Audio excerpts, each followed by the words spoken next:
ఇంద్రుడంతటి వాడు పాలసముద్రం నుంచి పుట్టిన కామధేనువుని భక్తితో స్తోత్రం చేశాడు. ఆ స్తోత్రం చాలా గొప్పది. ఆవుల దగ్గరికి వెళ్ళినప్పుడు పూర్వం ఈ స్తోత్రం చేసేవారట. పురందర ఉవాచ నమో దేవ్యై మహాదేవ్యై సురభ్యై చ నమో నమః గవాం బీజస్వరూపాయై నమస్తే జగదంబికే నమో రాధాప్రియాయై చ పద్మాంశాయై నమో నమః నమః కృష్ణప్రియాయై చ గవాం మాత్రే నమో నమః కల్పవృక్షస్వరూపాయై సర్వేషాం సతతం పరే క్షీరదాయై ధనదాయై బుద్ధిదాయై నమో నమః శుభదాయై సుభద్రాయై గోప్రదాయై నమో నమః యశోదాయై కీర్తిదాయై ధర్మదాయై నమో నమః స్తోత్రశ్రవణమాత్రేణ తుష్టా హృష్టా జగత్ప్రసూః. ఈ విధంగా 24, 25, 26, 27 శ్లోకాల్లో నవమ స్కంధంలో 49వ అధ్యాయంలో వరుసగా 4 శ్లోకాల్లో ఇంద్రుడు గోదేవతని స్తుతించాడు. ఈ స్తోత్రం వినగానే సమస్త లోకాలకి తల్లి అయిన గోమాత సురభి సంతోషించింది. ఇది ఇంద్రుడి చేత స్తుతించబడిన స్తోత్రం. ఈ స్తోత్రం పరమపుణ్యమట. ఎవడైనా ఇదం స్తోత్రం మహాపుణ్యం భక్తియుక్తశ్చ యః పఠేత్ సహ గోమాన్ ధనవాన్శ్చైవ కీర్తిమాన్ పుత్రవాన్స్తథా.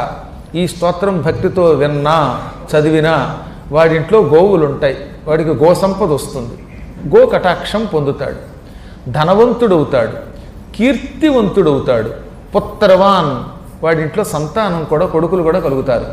ఇంకో రహస్యం, ఈ స్తోత్రాన్ని ప్రొద్దుటిపూట చదివితే స్నానం చేసే సమయంలో, స్నానం చేయకుండానే చదవమన్నారు, చదివితే సస్నాత సర్వతీర్థేషు అన్ని తీర్థములలో స్నానము చేసిన ఫలితం పొందుతాడు. గంగా యమున చర్మణ్వతి కృష్ణ గోదావరి వంటి నదులలోనూ పుష్కరముల వంటి సరస్సులలోనూ స్నానము చేసిన మహాఫలితం పొందుతాడు.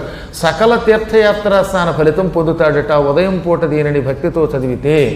సర్వయజ్ఞేషు దీక్షిత సమస్త యజ్ఞములను నిరంతరం దీక్షతో చేసిన వాడు పొందే ఫలితం పొందుతాడు. ఈ లోకంలో సుఖములు అనుభవిస్తాడు. యాత్యంతే కృష్ణ మందిరే శరీరం విడిచిపెట్టాక కృష్ణ మందిరమునకు వెడతాడు. నా పునర్భవనం తత్ర వాడికి పునర్జన్మ ఉండదు. బ్రహ్మపుత్రో భవేత్తత బ్రహ్మజ్ఞానం కలిగిన భగవత్పుత్రుడే పుడతాడు. బ్రహ్మపుత్రుడు అంటే ఏమిటో తెలిసిన నారదుడు.